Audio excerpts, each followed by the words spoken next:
Because of all the abuse we talked about in the last video, Google had to change and adapt to maintain its spot as the #1 search provider. And to do that, it had to clamp down hard on those who were gaming the system and penalize sites that were cheating to get to the top spot.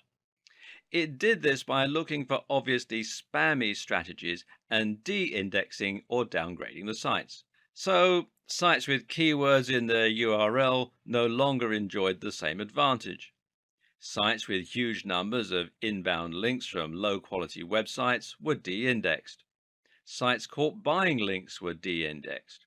Sites that stuffed keywords were severely punished. Sites that had lots of backlinks with the same anchor text were treated as highly suspect, and the list goes on and on.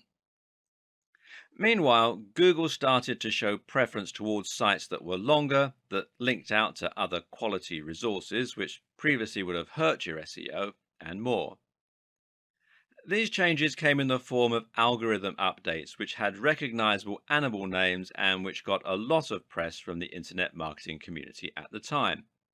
These were Penguin, which was designed to reduce the effectiveness of unnatural backlinks, and Panda, which was designed to favor sites that looked high quality.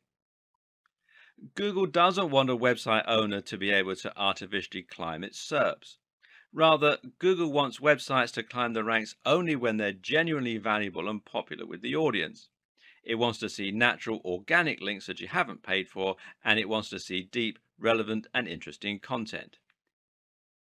The old techniques that were once used to spam Google became known as black hat SEO, and the industry entered a dark period. It's hard to overstate just what the impact of these algorithms changes had on the SEO industry at the time, and on countless other industries as well. These changes ended up completely de-indexing massive websites overnight. Sites that had followed conventional wisdom to get to the top spot on popular search were now completely de-indexed, cutting off the vast majority of their traffic and sales. This led many to proclaim that SEO was dead, that it was no longer possible to game the system because you would be penalized for buying links or for stuffing keywords. And even if someone could break Google's new algorithm and work out a new way to game the system, it would only be a matter of time until Google changed its algorithms again. The industry as a whole was in trouble, and SEO became a dirty word. Many people felt that SEO and black hat SEO were synonymous, and more people began to turn to social media for marketing, with the likes of Facebook and Twitter massively on the rise. But was SEO really dead? Not at all. It was just going through a metamorphosis. SEO is not the techniques we use to get our sites to the top of Google. SEO is simply the objective of getting to the top of Google. Any technique you use to try to get more attention from Google could be considered SEO. So, if Google wants us to create a high quality website, then creating a high quality website becomes SEO. The hard part is just unraveling what Google's idea of a high quality website should look like. Keyword research is still useful, for example, but we now know that Google doesn't want us to overly stuff our websites with those search terms. Instead, the recommendation hovers at around 1 to 2% keyword density. So, if you write a long article and include the search term a few times, that should be enough, as long as it's also in your code a little or in your file name. It's also worth noting that Google looks for keywords in specific places in your content and gives those extra value. Google will consider it a strong sign if your keywords are used in your headers or in the first paragraph of your content. Google also looks for synonyms, though, and related language, which is something that we'll discuss more later on. And it no longer cares about how many links you can get. It cares far more about how high quality those links are.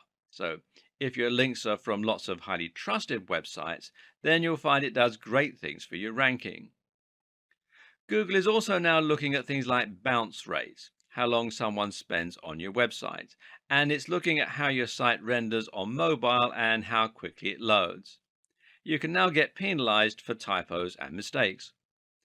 And Google is also looking at social sharing signs. If you have lots of +1s from Google Plus, for example, then this can have a large positive impact. In short, Google is looking for signs of quality, relevance, and great design. At the end of the day, Google does not care about you as a content creator. You're not Google's customer. Google's customer is the end user who searches for a key phrase because they want to get relevant information or find the answer to a question.